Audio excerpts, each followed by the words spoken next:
sugar inside there. I'll show you in just a second here.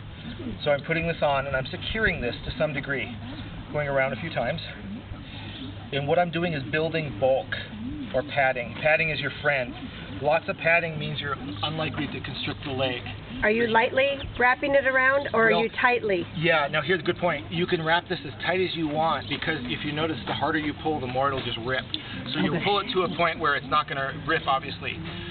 When you have enough padding, and that's subjective, but when you have a reasonable amount of padding on here, your power flex comes into play, or your vet wrap.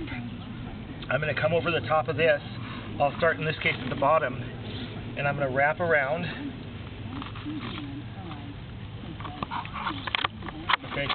When I'm placing this, I try to avoid some wrinkles, but I'm never going to let my power flex or vet wrap go below. I'm always going to have white showing, always.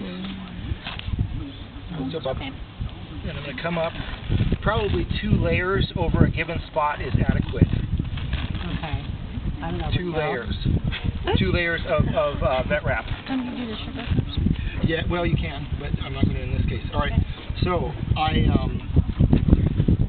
I put my vet wrap on. Notice that I am pulling some tension on this, by the way.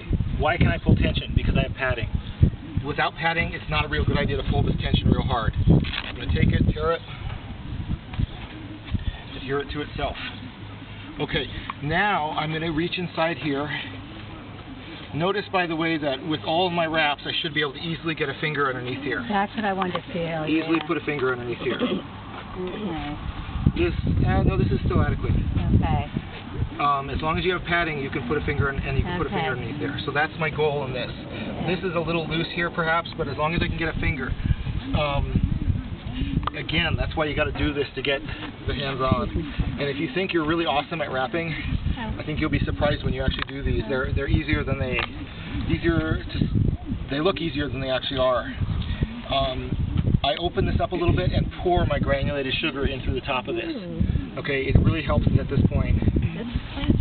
Plain granulated sugar. And no betadine in it or anything? No, please, no iodine. Okay. Yeah, okay. When do we use iodine?